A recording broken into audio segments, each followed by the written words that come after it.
Hello student, welcome to my YouTube channel. आज का video उन सभी स्टूडेंट के लिए है जो कि एमएससी केमिस्ट्री के बाद जॉब सर्च कर रहे हैं।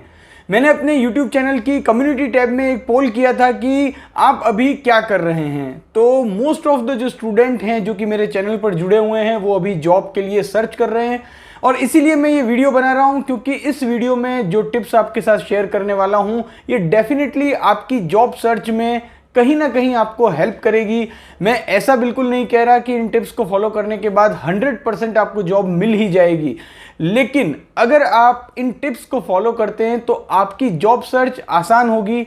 डेफिनेटली आपको कुछ ऐसे इनसाइट पता चलेंगे जो कि आपकी जॉब सर्च में बहुत ज़्यादा इंपॉर्टेंट रोल प्ले करेंगे। अपना खुद का एक्सपीरियंस इसमें शेयर करने वाला हूँ, साथ ही साथ over the period of time जो मैंने देखा है वो भी आपके साथ शेयर करने वाला हूं, जिससे कि फ्रेशर स्टूडेंट की जितनी ज़्यादा हेल्प हो सके वो इस वीडियो के टिप्स के द्वारा हो सकेगी।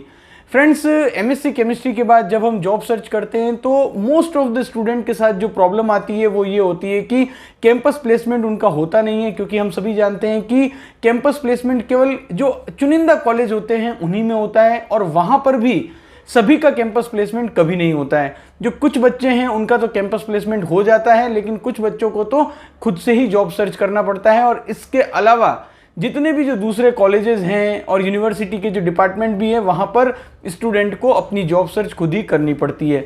मैं लगातार आपके कमेंट भी पढ़ता रहता हूँ कि एमएससी केमिस्ट्री के बाद जॉब सर्च में आपको क्या क्या दिक्कतें आ रही है, और कोशिश करता हूँ कि उनका सॉल्यूशन भी आपको दे सकूँ।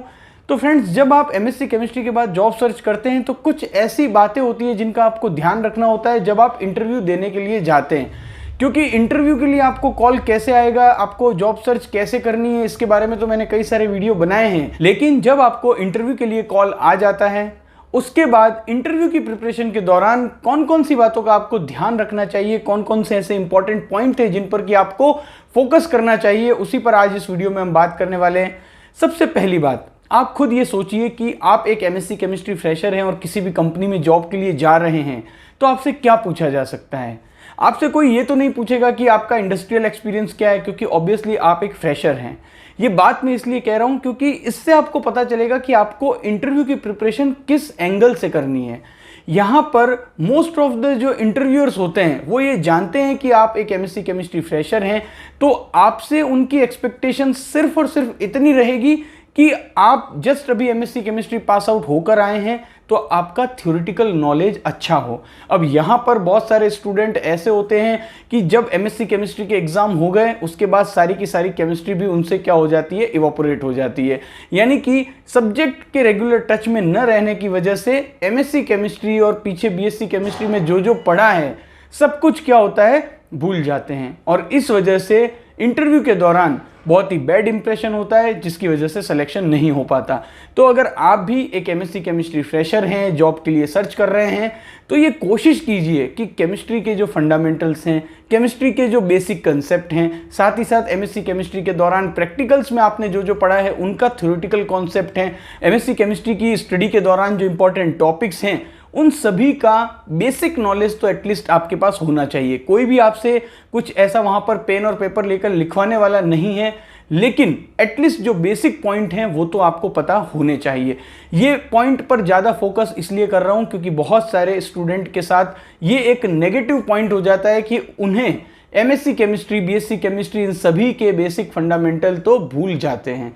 तो ये आपको बिल्कुल ध्यान रखना है जब भी आप इंटरव्यू के लिए प्रिपरेशन कर रहे हैं और इंटरव्यू देने जा रहे हैं। सेकंड जो पॉइंट आपको ध्यान रखना है वो ये है कि आप जिस पोजीशन के लिए इंटरव्यू देने जा रहे हैं उससे रिलेटेड जितना भी बेसिक नॉलेज है वो भी आपको होना चाहिए।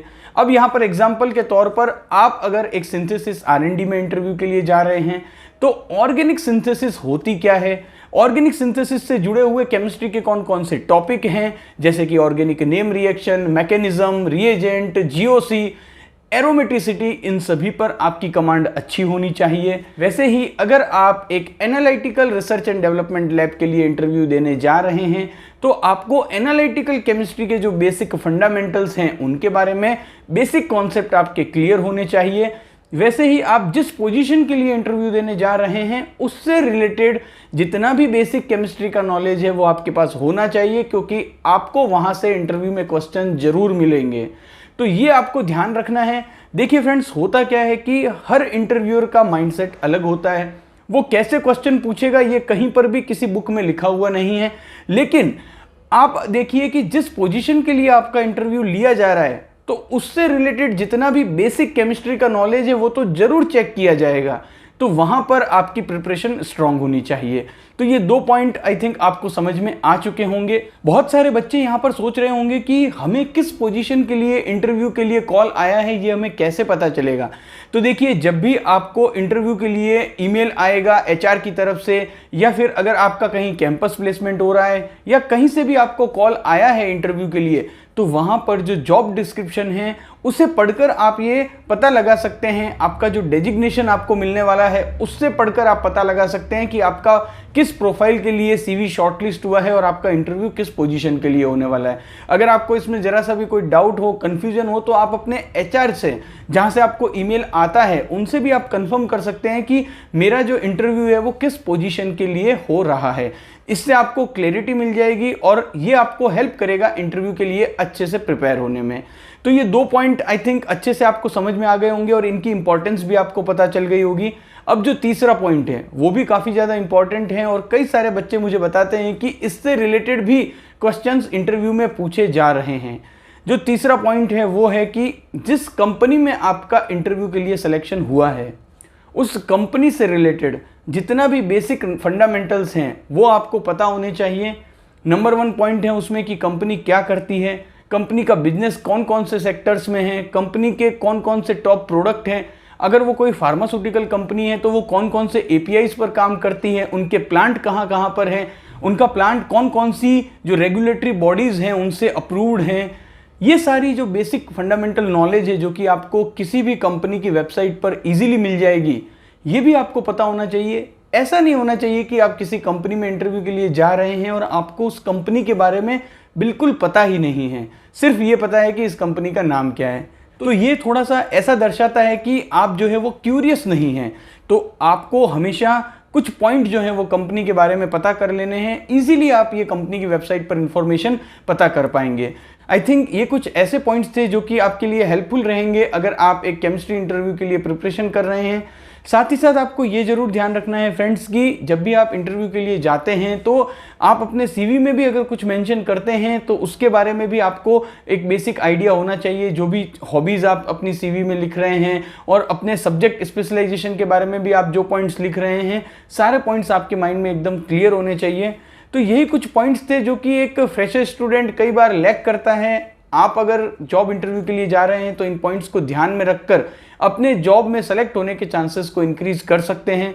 वीडियो आपको कैसा लगा नीचे कमेंट बॉक्स में कमेंट करके जरूर बताइएगा और ऐसे ही इंफॉर्मेटिव वीडियोस के लिए चैनल को सब्सक्राइब भी जरूर कीजिएगा। Thank you for watching this video.